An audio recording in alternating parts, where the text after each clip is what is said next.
Anybody get reminded of some stuff this morning? Hey, it takes it sometimes. God's too good to us, and He's so wise, so brilliant, that we would be amiss if we didn't go over all the Word of God, even the stuff that sometimes is hard for us. And then, because there are some things that it can be hard for us to understand, especially if we're an old dog learning new tricks, or it's a change. Sometimes it's hard to understand things. With my children, they come home sometimes and they have words, and I'm like, that word doesn't mean that. And they're like, yes, it does today. Well, I did not know that. New terminology. Trenton told me one, I guess it was about a year and a half ago. We went out to eat, and I was telling him how ignorant I was to some of this youth slang. So he goes, that part. I was like, which part? He goes, no, that part. And I'm like, I don't know what you're talking about. So, and he had a ball with it. He thought it was the funniest thing ever. So, and I still don't really get it. I hope it's not something I shouldn't say, but it's just, there's new things all the time. One of the things that you've probably seen an increase of is artificial intelligence. And one of my jobs as pastor is, yes, we talk about scriptures all the time if you haven't noticed. But sometimes it's good to let the people of the church know exactly what something is, or how we should react to it, how to use it, can we use it, what does it mean, those type of things. So tonight, I'd like to talk to you a little bit about artificial intelligence. Now, some of you, as I say artificial intelligence, things are already coming to your mind, okay? Artificial intelligence. All right, who thought of Arnold Schwarzenegger and the Terminator? See, multiple hands. See, so our mind is programmed a certain way. Certain buzzwords make you think of certain things, okay? That's the one that I come up with, The cyborg, cybernetic organism, walks around, it can think, it can do things, it makes decisions, and it's killing people, right? It's just seek and destroy mission. That was a form of artificial intelligence on the movies made in the 80s, okay? How many thought of their smartphones? Yeah, more hands go up, Make sure mine ain't around here. No, mine's in the vehicle. So if you say, hey Siri, tell me a joke. Matter of fact, I'd say more than half of my text messages are me speaking to my phone. Who else uses it that way? So 1, 2, all right. You have 3, 4. Can I get a 5? So 4 of us in here speak to their phone. Hey Siri, play, Percy Sledge, When a Man Loves a Woman. It comes on and starts playing in my vehicle. Hey Siri, call Laura. It comes on and it calls Laura.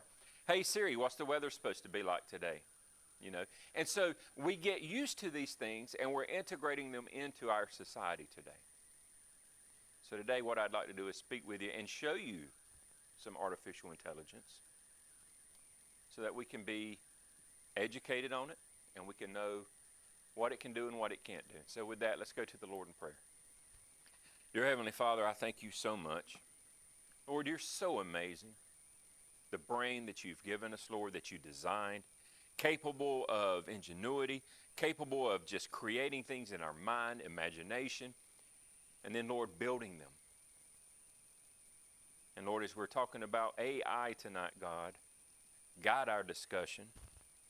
Lord, I pray that the Christians here today, Lord, would know and understand what you would have them to know and understand.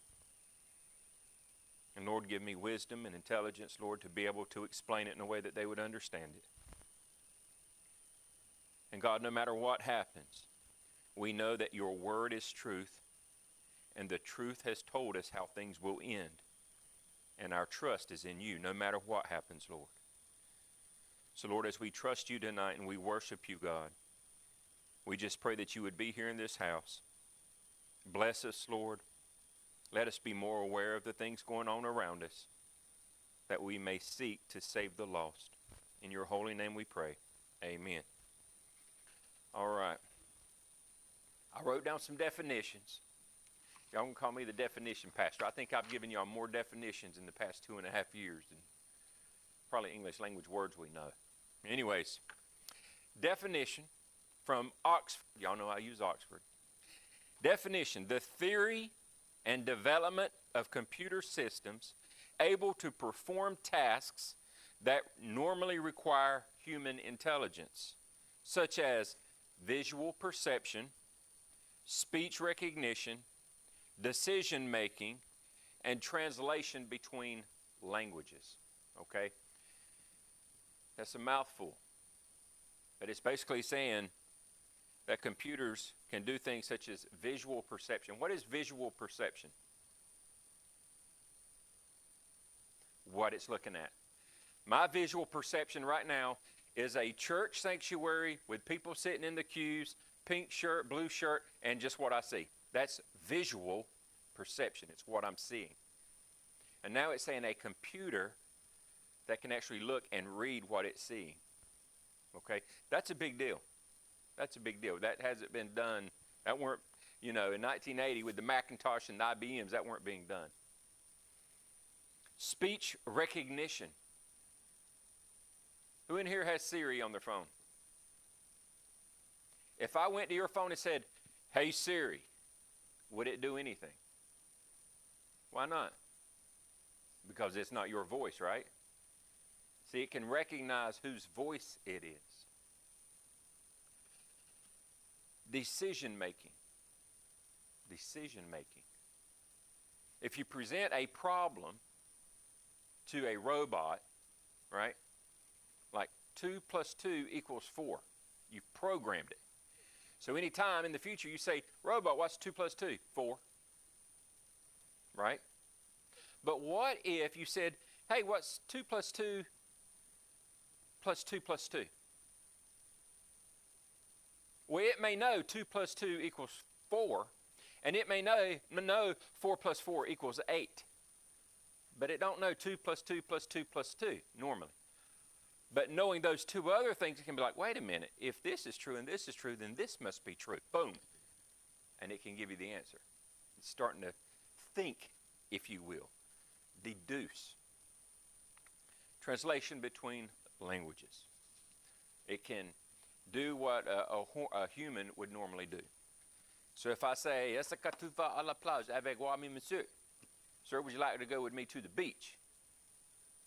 It can do that for you. And so even on the program that's on the TV right now, I'll give you some examples of that. All right. That was like the only French phrase I remember. So there's a few, but that's the one. It just rolls off the tongue like mahalalel, don't it? Lord, y'all are tough crew tonight. Come on. All right. What can artificial intelligence do? What can it do? Okay, we just talked about a few. One, it can see and identify objects. Computers can see and identify objects. So if you're talking to an AI on your webcam, and that webcam is owned by, let's say, some doctor's office, and at 10 o'clock in the morning on Monday, you're supposed to meet with it. If you sit down in front of it, it can look through your webcam and be like, that is Ricky Strickland, or it is not Ricky Strickland. So it can identify now. Can learn from new information and experiences. Now that's interesting. Can make recommendations to users and experts. Hey, artificial intelligence, what can I eat tonight? Since I've talked to you in the past, I kind of know what you like. Let me tell you what would be good tonight. Can act independently. That's like driving a car. I mean, if you've ridden in a Tesla before, you pretty much don't even have to touch the thing hardly. And it's hard to trust something when you're just, some of you probably have the cars already to where you can take your hands completely off the wheel and it'll stay and go around curves and stuff. Slow down, speed up. That's something hard to get used to. Yana's car does that. And first time I drove it, I was like, But it slowed down, it sped up, it went around the curves. And they got it to where you can't fall asleep because about every 45 seconds to a minute, you have to touch the wheel just a little bit. So, because it'll be like, whoa, are you there? Because of safety features and the government won't let it be autonomous yet like that. Can serve as a non-judgmental research companion. Anybody ever called the pastor and be like, Pastor, I know I'm going to sound completely stupid, but I have a question about the Bible. Anybody ever done that? People do, right? Now you've got something that you can go to, and it ain't going to judge you whatever question you ask. Hey, what was that Pastor Dewayne said tonight? I don't want to look stupid. Which you would never look stupid in front of me. I'll tell you that right now. But you can ask it, and it won't hey, I'm feeling sad. I feel like this, and I feel like this. This AI can communicate clearly.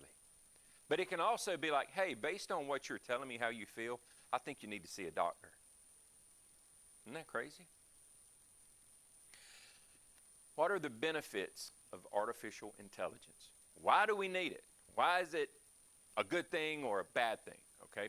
So what are the benefits of it? One, automation of repetitive tasks. Automation of repetitive tasks. Does anyone in here work with computers where you have to input data? Okay. Do you find that you have to input the same data, like just for a different person sometimes, over and over? So you can kind of do it. You can press tab, and you know it'll just. What if that computer could listen to the same thing you're listening to and just automatically fill it in every day for you? When I worked before at a certain job, my job was to look at a screen, a monitor, and everything that was happening, I had to type it down, okay? Everything. And it was of utmost importance that you don't miss anything. And so I have another operator sitting beside me, and every time I would tap something, like one adult male exited the front left of the vehicle. They would take the text and put it with a picture that they're copying pictures, and they would make intelligence briefs with it. And so for 12 hours, with 1 hour break for lunch, I would sit down, and I had to watch that. One dark blue Dodge Ram 1500 arrived from the southwest on Route 701, stopped at this convenience store. One adult male wearing a red shirt and blue jeans exited the front left of the vehicle and walked 10 yards to the opening. Another adult male exited the right, and it was just constantly. It was just sitting there typing the entire time. And so we would follow people and do that. And can you imagine how my fingers felt at the end of 11 hours of doing that? Or copying and pasting and doing that. Because you can't miss. If you miss something, that other person has to rewind it, go back, and fill it in for you. And so you're having to pay attention. And when 2 or 3 cars park and 4 or 5 people start getting out, your eyeballs start doing like this. But this artificial intelligence, it's got it all. It sees everything going on the screen, and it's just, and you're like, yep, good. Oh, that's wrong. All right, yep, good. So artificial intelligence can do those automated tasks that when one car arriving with 4 people getting out, I got that. 2 or 3 cars arriving, they're all wearing different colored clothes, getting out of their vehicles, carrying weapons and different weapons. That's when I'm like, oh, help, somebody help, but not the artificial intelligence. Better analysis from data. Enhanced decision making. Fewer human errors. Did you know most errors that a computer makes is human error programming? 24/7 availability. 24/7 availability. Reduced physical tasks for us. I don't think that's a good thing, but there's some jobs that are menial where you have to walk 20 feet here, get something off the copier, come back, print something else, walk, and it's a repetitive thing. Or something it can be automated. And then if you think about these jobs, animal handling, handling explosives, performing tasks in deep ocean water, high altitudes or in outer space. Those are dangerous tasks. But you can have an artificial intelligence in a robot type body do it. Would save lives. So there are benefits to having artificial intelligence. Now, there's two categories. You have weak artificial intelligence, and you have strong artificial intelligence. Siri on your phone is a weak artificial intelligence. That's weak. It can do certain things, have a conversation. Well, not a conversation, but it can input tasks and pull up music and call people, but it's not a strong artificial intelligence. ChatGPT that you see on your screen, weak. When you hear of strong artificial intelligence, you're thinking self-aware. It's when the computers become self-aware. They're really like starting to do things autonomously, which means on their own. The cyborg, for example. If it's a cyborg, it's scary. But if it's a doctor or a counselor or a truck driver, so it comes down to what? How we program it. And here's where the scary part comes in. Humans are programming it. Do you see what humans have done to themselves and the world? We are in a fallen state. Yes, we do some good, but this old flesh of ours makes us selfish, makes us want greed and money and more, and that makes us program in different ways. You see, the internet, it's a great thing if you're looking for something to educate you or a route to get somewhere or some history, but you also know the bad ways that the internet is used. I don't see any reason to think that artificial intelligence would not be the same way. It can be used in a very bad way. Weaknesses of artificial intelligence. They are software. They can be hijacked. So you can have a very smart computer artificial intelligence system working at McLeod Health. And it can do things like call people and remind them of their appointments. It can consolidate their medical records online and send them to the next doctor. It could do something like that, which would be really good. But the right human can hack into it and be like, send all that data to me. And then they have your billing, your credit cards, everything. So it's susceptible, just like computers are, to remote hacking, etc. I hope, and if I explain something that you don't understand, please let me know, okay? Because I had several people ask me questions, and I'm like, you know what, there's some confusion out there as to what this is. So if you have questions, I'm here to help you, okay? They have a higher risk of committing privacy violations. That's a weakness. Their morals are programmed by humans. If you teach AI that murder is bad, then what does the AI think? Murder is bad. But if you teach it that it's good, or it starts seeing all these humans killing a lot of people, it may be like, well, hold on now. Logically, it should be good because they're all doing it. Do you see? That's a weakness. We're going to talk a little bit, and I know y'all have choir practice, but we're going to talk a little bit about ChatGPT. Who's heard of ChatGPT? I'd like to see your hands. Who's heard of ChatGPT? Now, Trent, Jacob, y'all ain't heard of ChatGPT. Why don't you raise your hand? All right, who's heard of ChatGPT for real? Raise your hand. Okay, about half the church.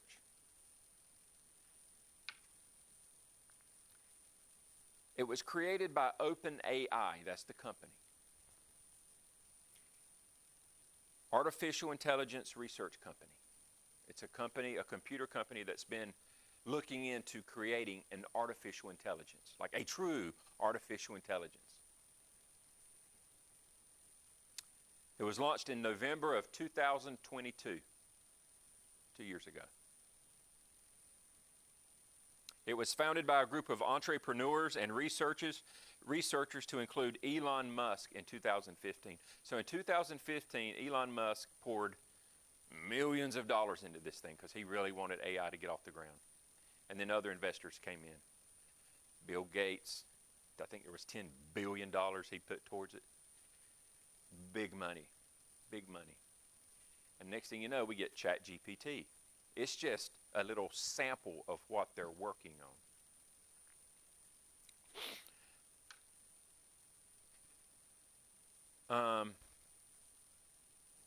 And we'll look at it in a minute. We'll play around with it. There are dangers of artificial intelligence and how people use it. Spreading deep fakes to steal personal information. I can use artificial intelligence, and within just a little bit of information, I could say something like, Dewayne Nobles, he is a pastor and a retired Air Force person that worked in intelligence. He drives a black 4Runner. He's married to Laura. Here's his children's name. Here's his address because I know where he lives. I want you to pretend to be Dewayne Nobles. He speaks with a southern accent. And call his bank and get his information. Again, where's the error coming in at? Human being, right? But those computers and the AI is so smart now that they can do things like that. So they can do deep fakes. For example, you may hear a song, you're like, oh, that's Taylor Swift. Well, it might not be. Create a song about a girl in love with a guy when she's 17 years old, and he breaks her heart. And they used to go to the pond and fish, and he bought her flowers on Valentine's. It'll do a song. Now sing it in Taylor Swift's voice. It'll sing it. Create a picture as Vincent van Gogh would have created a picture of Lake Swamp Baptist Church from the front view. All of a sudden you start seeing a picture with swirls in it and it looks like Van Gogh drew it. It can do deep fakes. There's already a lot of stuff out there where people are like, that's scary.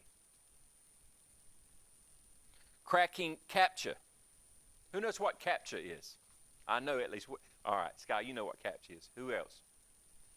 All right. Have you ever been on a website and it says, please click here so we can know you're a human? Okay, that's a CAPTCHA. Or it may say, in this picture, click where all the bicycles are. And you have to click and do that before. That's CAPTCHA. AI, that's no problem. It'll click everyone where a bicycle is. It can do whatever it needs to do. Okay? Listening to keystrokes. If I am near Trenton back there and I have my phone, and I'm like, hey, go ahead and log into the computer. And he logs into Lake Swamp Baptist Church computer. I can record those keystrokes, let AI hear it, and it'll be like, it's this code. Your phone, beep, beep, beep, boop, boop. Yep, it's this code. It can just listen to it, and it can tell you. And it's getting very accurate on how it can do that now. It can replicate audio fingerprinting. Voice biometrics. Big words, right? Hey, Siri, play this music. I don't have to say, hey, Siri, this is Dewayne Nobles, your owner. It knows my voice. It can imitate your voice, okay?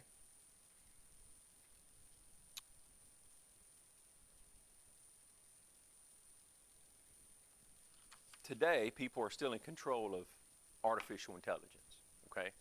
And I've read Revelation, so I don't think you're going to have Arnold Schwarzenegger's cyborg thing.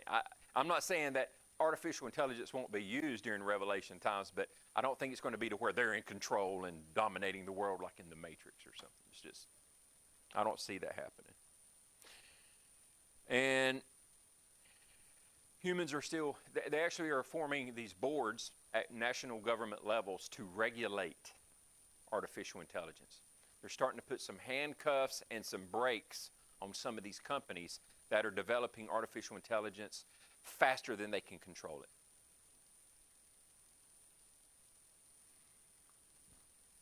But in the future, because now we have D-Wave computing, D-Wave computing, and I'm not going to really get into it, but you can do a search on it. You take your typical computer today, we all know gaming computers are usually the most powerful ones we get, like that we are aware of. D-Wave computers are so fast and so advanced and so costly right now that only like Amazon Prime has, or Amazon has one, Microsoft has one, big super handling billions of customers. That computer handles it. Menial tasks like computing and gaming, it's like, yeah, that's not even worth my time. It's here. And when D-Wave meets artificial intelligence, whoosh, see, no one's even talked about that yet. And I'm like, hello, D-Wave and that, what's going to happen?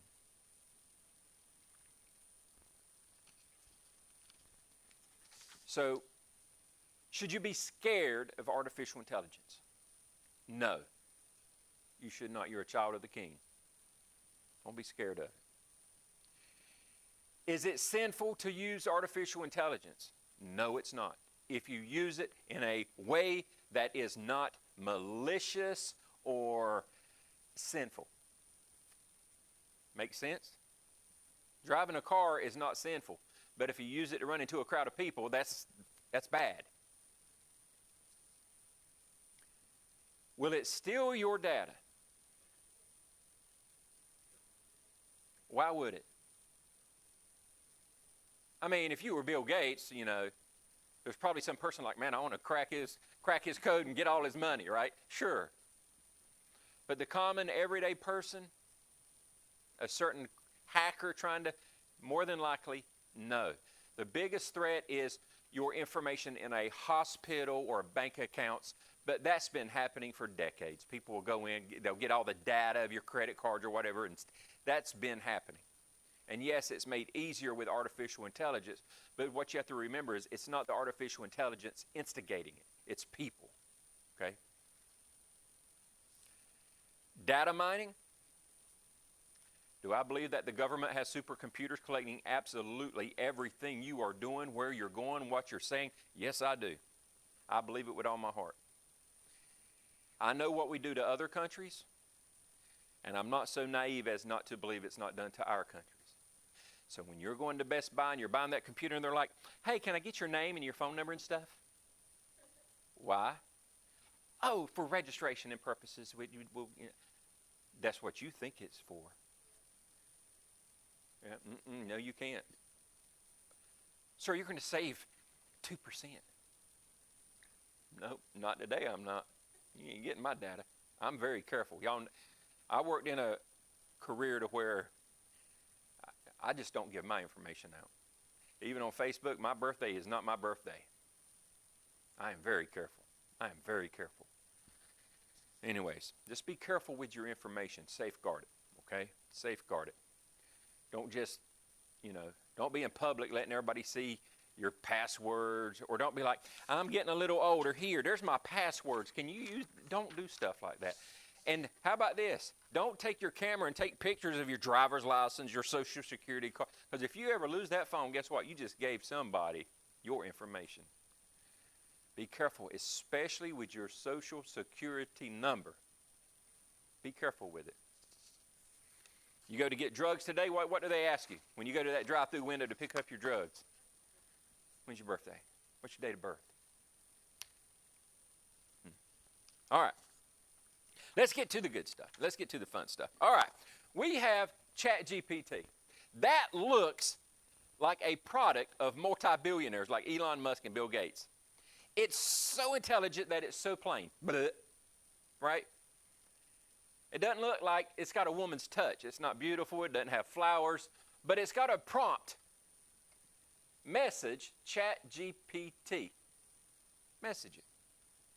So I wrote down some examples, okay? And Brother Hazard, did you bring your guitar? You did not. That's okay. All right. Will you type this into ChatGPT, please? Because I'm needing some help here. Create a song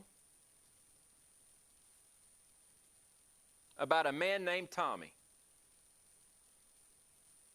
He farms.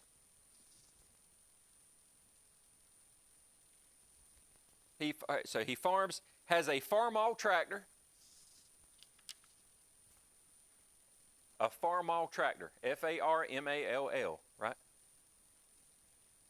Farm-all tractor. And a grandson named Jax.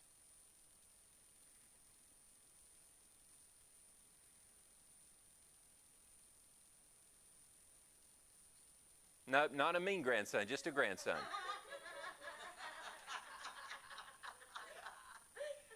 That boy's sweet as he can be. I don't know what you're talking about. Wait, we're not done. Period. His wife, Barbara, loves him.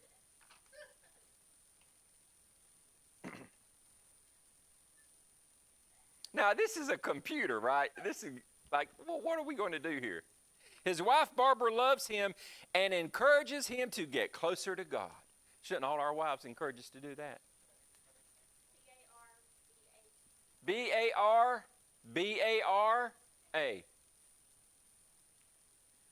Barbara. There you go. His wife, Barbara, loves him and encourages him to get closer to God.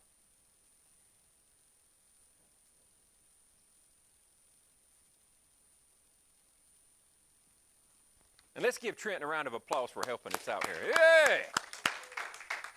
And if you can, this is on YouTube, please share the screen, because we're not making any money on this or anything. So hit enter for me, please.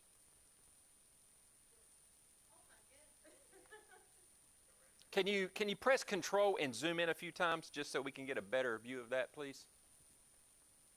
And then scroll to the top. All right, y'all ready? You want me to? All right, I'll sing. In a quiet town where the fields stretch wide lives a man named Tommy with his heart open wide. Got a farm-all tractor and a farm to tend with his wife Barbara and a love that won't end. Tommy, Tommy under the wide open sky, working the land with a twinkle in his eye. With Barbara by his side and Jax in the sun, finding his way to God one day at a time, one day at a time. Morning breaks and the dew starts to rise. Tommy's on the tractor with the sun in his eyes. Barbara's in the kitchen humming a song, and Jax is out there playing where he belongs. Let me, instead of singing and breaking your ears, don't look at me like that, Jasper. I'm just going to read the rest of it, okay? Tommy, Tommy under the wide open sky, working with land with a twinkle in his eye, with Barbara by his side and Jax in the sun, finding his way to God one day at a time, one day at a time. Evening falls and the stars start to gleam. Tommy and Barbara share their twilight dream. Jax climbs on his lap, says, Grandpa, teach me true. And Tommy feels the grace in the love he's found anew. Tommy, Tommy under the wide open sky. It does the chorus again, and then it says, so here's to Tommy and the life he's made, with faith and family and the love that won't fade. In the fields and the heart where his dreams have grown, he's found his way to God in the life he's sown. That's artificial intelligence, okay? Did you see how fast it did it? He hit enter and it did it. Type, give me another one. Maybe you didn't like that one. Give me another one. You see, you don't have to go back and tell it. Knows, it remembers your conversations. No, or yeah, you could do better or whatever, but no, or give me another one, whatever. Go ahead. Just give me another one. Not another, just another. See, artificial intelligence wouldn't make that error. Yeah, there it is. Tommy wakes up in the morning light, dusty boots and the fields in sight. His farm-all tractor's waiting waiting by the barn, ready for another day from dawn to the stars. So it can write songs for you.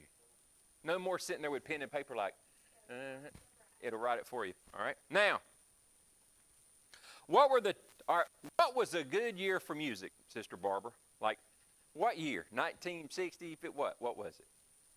Maybe some that you would remember. What's that? What were the top 10 songs in 1960? See if you recognize any of these. Do you think it's going to tell us? What were the top 10 songs in 1960?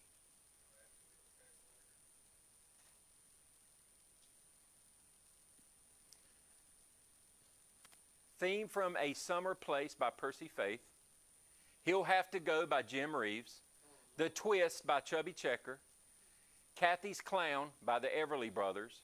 The Village of St. Benedette by Andy Williams. Save the Last Dance for Me, The Drifters. I'm Sorry by Brenda Lee. I'm Sorry by Brenda Lee. Heartbreak Hotel, Elvis Presley. And Wild One by Bobby Rydell. Does that sound familiar? I don't know, but I'm picturing Brother Tommy in an El Camino with the window down cruising around. That's what I'm picturing. All right, so that's some other task, right? How about this right here? I'm thinking about buying some land to build a house.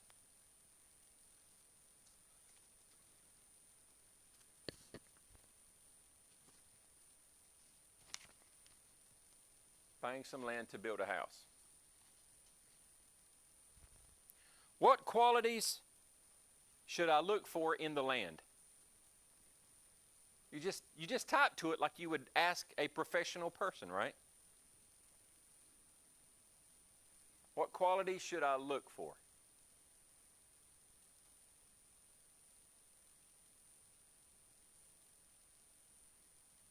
There you go. Hit enter.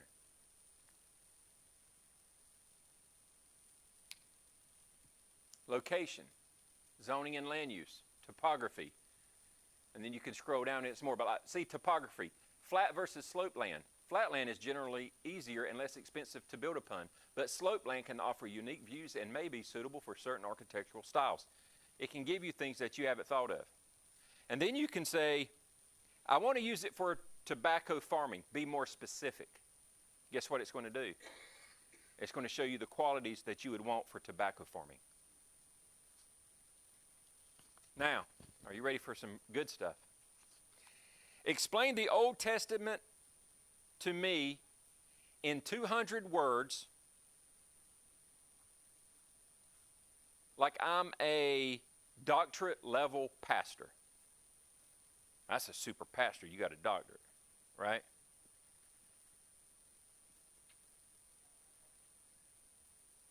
Explain the Old Testament to me in 200 words like I am a doctorate level pastor.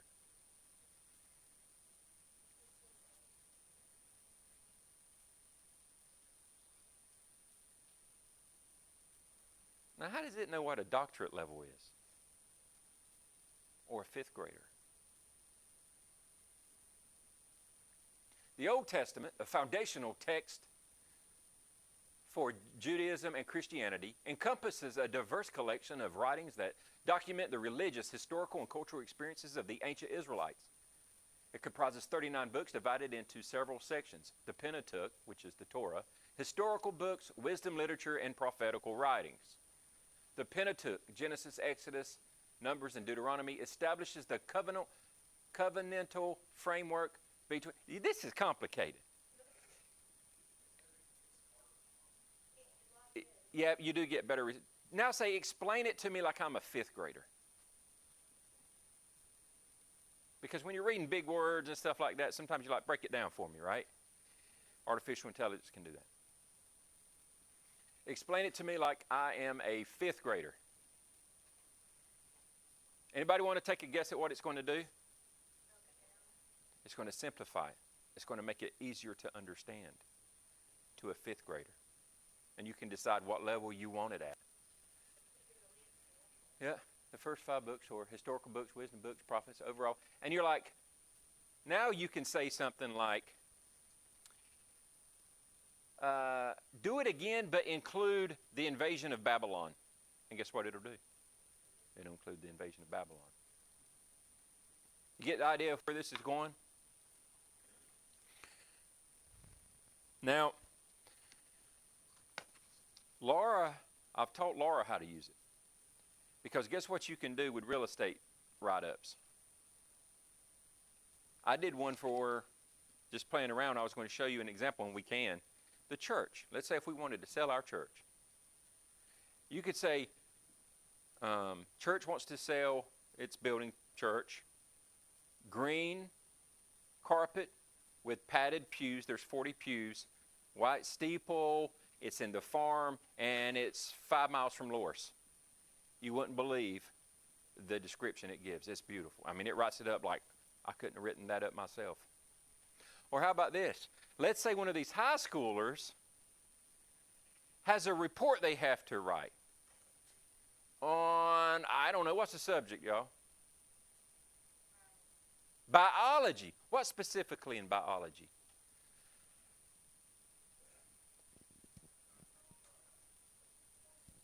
What's that? Give me a 200-word essay on mitochondria. And who thinks their children ain't doing this? That's what you think. No, that's what you think. That's what you think. I'm just firing you up, Sister Sherry.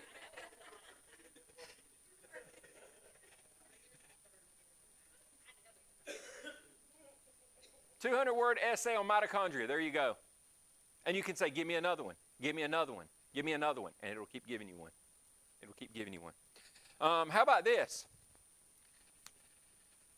Name a food in a can or in your refrigerator that you have. I need 4 people to get, it can be meat or whatever. Go ahead. What's the type of food?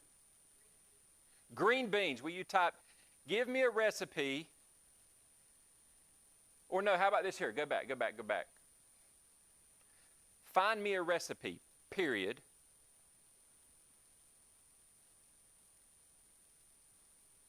I have green beans, comma. Here, yes, ma'am. Beets. Give me a meat. Pork. And give me another one. Somebody else over here. What'd you say? Ham. Yeah, ain't nobody gonna eat no vainis. Even the computer knows that. There you go. Pork and roasted beet salad with green beans. And there's the recipe. It'll tell you how long to cook it and how to mix it.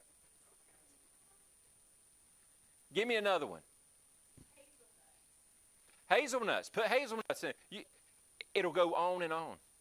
It'll do complex math equations for you. How about this right here? Let's try this one because it'll run out of data if you're not signed in. You got to have a sign in. You give them your email, right? They're going to collect your data regardless. All right, you ready? All right. What was it I was going to do? Oh, I'm not feeling so good, period.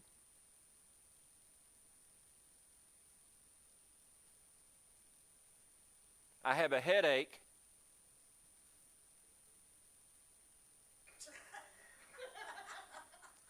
And give me another symptom. And I'm tired. What else? Give me another one. What? And I have nausea.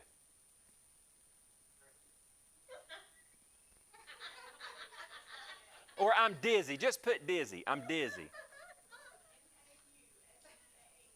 All right, hit enter. I'm sorry to hear that you're not feeling well. Headaches, fatigue, and dizziness can be caused by a variety of things. Here's a few steps you may want to consider to alleviate your symptoms. Go back up. Rest and hydrate, check your diet, manage stress, avoid bright lights, when to seek medical attention. If it persists, etc., etc. Additional tips, check your posture, cold or warm temperature. Okay? You can do that, and sometimes it'll be like, it may be this, this, and this, see your doctor. It's always going to say, see your doctor. Now, the point is you've seen an example of artificial intelligence. This is weak artificial intelligence. I think it's super powerful. Okay? How can you use it?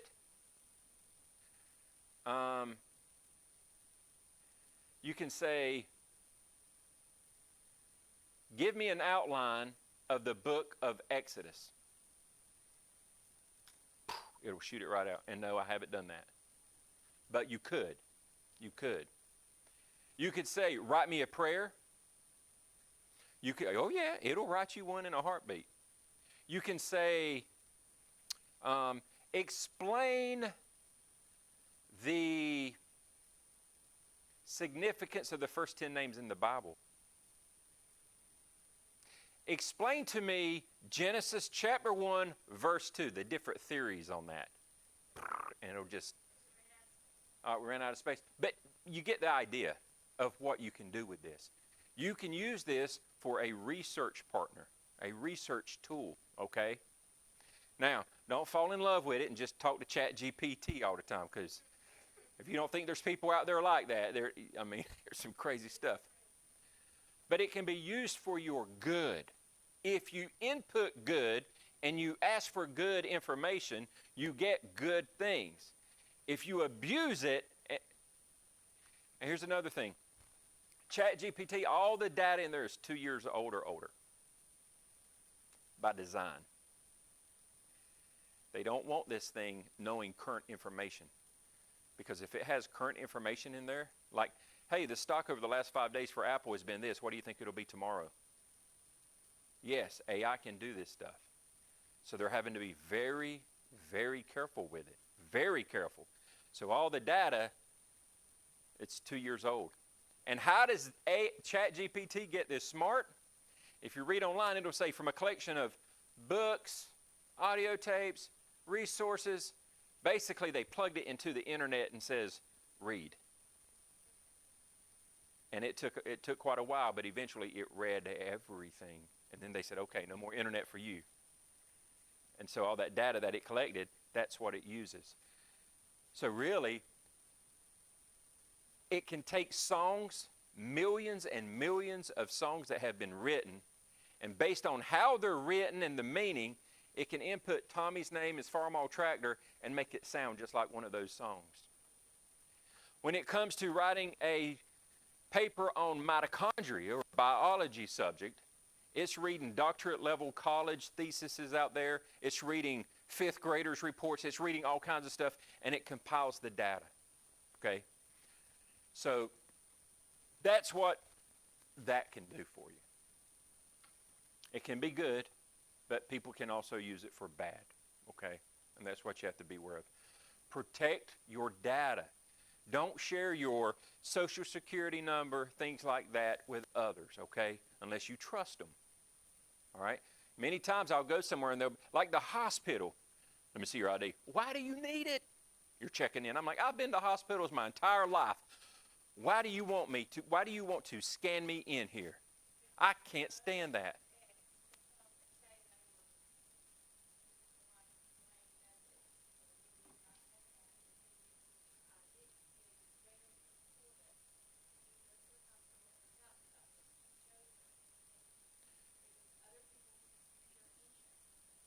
No, I'm talking about the guard there at the hospital. He won't let you go visit anyone.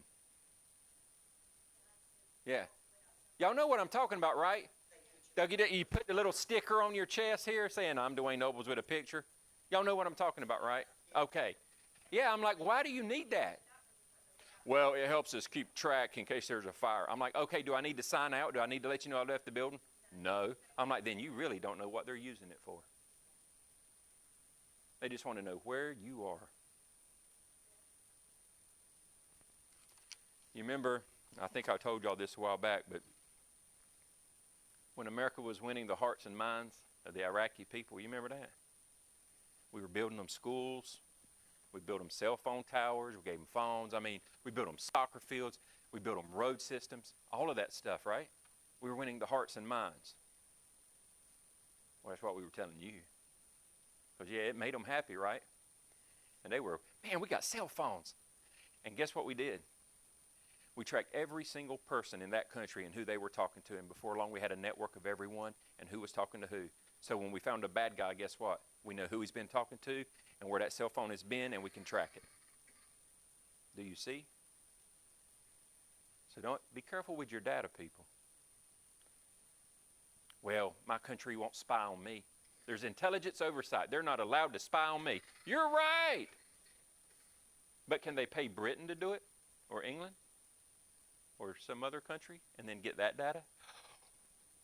They would never do that. I'm just saying, don't fear it. We are children of the King. It's a new technology, okay? It can be used in a good way or it can be used in a bad way. But the way that history has gone with humankind, you can kind of guess how this will end up being used. So, any questions that I can answer or clear up? You just go online and put ChatGPT and it'll come to OpenAI source. You click on it and you can sit there and type music. Ask your young ones. Do you know how to get to ChatGPT?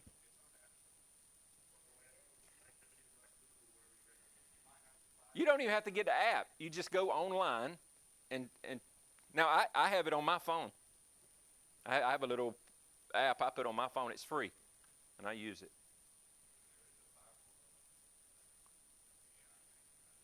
Okay, yeah, so there's more and more coming out. So, any other questions? Of course. I want to make sure y'all know what's going on in the world around you and some of the fears that you may have. I want to just get you educated on the things that are happening, okay? And so, yep, your cell phone's listening to you. You do not have to turn your cell phone on for it to be turned on either, or access the camera. But that's all I'll say about that. Your computer, I could scare you to death. All right. I think y'all have choir practice tonight, right? But if you would, before choir practice, let's all stand. And Brother Hazard, will you close us out in prayer, please?